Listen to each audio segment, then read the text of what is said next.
ఆంధ్రప్రదేశ్లో వచ్చే అసెంబ్లీ ఎన్నికల్లో పోటీ చేయాలని వంగవీటి రంగా కుమార్తె డిసైడ్ అయ్యారా? ఏ నియోజకవర్గం నుంచి బరిలో దిగాలో కూడా ఆశా కిరణ్ ఫిక్స్ అయ్యారా?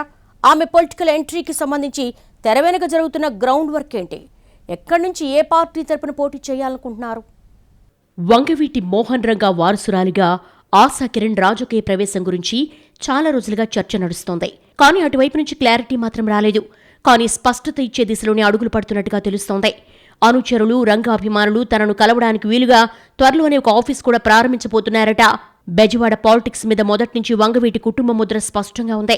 విజయవాడ తూర్పు నియోజకవర్గం నుంచి రంగా ఒకసారి ఎమ్మెల్యేగా గెలిచారు. తర్వాత ఆయన భార్య రత్నకుమారి 2 సార్లు అదే నియోజకవర్గ ఎమ్మెల్యేగా ప్రాతినిధ్యం వహించారు. ఆ తర్వాత కుమారుడు వంగవీటి రాధ కూడా 2004లో తూర్పు ఎమ్మెల్యేగా గెలిచారు. కానీ ఆయన వేరువేరు పార్టీలు మారుతూ వరుసగా ఓడిపోయి ప్రస్తుతం అధికార టీడీపీలో కొనసాగుతున్నారు.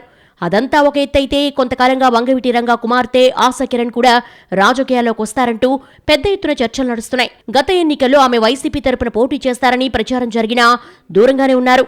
కానీ ఇటీవల పార్టీతో సంబంధం లేకుండా క్షేత్రస్థాయిలో పర్యటిస్తూ పొలిటికల్ గ్రౌండ్ ప్రిపేర్ చేసుకుంటున్నట్టుగా చెప్పుకుంటున్నారు.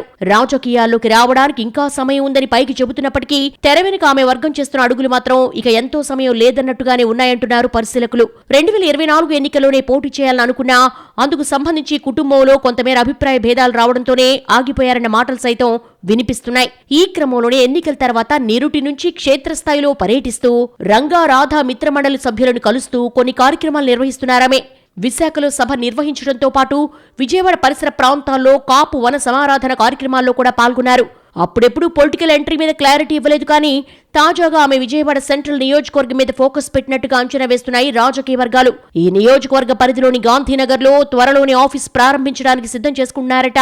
దీంతో ఆశా సెంట్రల్ బర్లో దిగొచ్చన్న అంచనాలు పెరుగుతున్నాయి. సొంత కార్యాలయాన్ని అక్కడే ప్రారంభించడానికి కారణం అదేనని అంటున్నారు పొలిటికల్ విశ్లేషకులు. అయితే ఏ పార్టీ తరపున అన్న విషయంలో మాత్రం ఇంకా క్లారిటీ రాలేదని తెలిసిందే. తమ కుటుంబానికి గట్టి పట్టున్న విజయవాడ తూర్పును వదిలేసి సెంట్రల్ వైపు దృష్టి పెట్టడాన్ని మాత్రం డిఫరెంట్ గానే చూడాలంటున్నారు.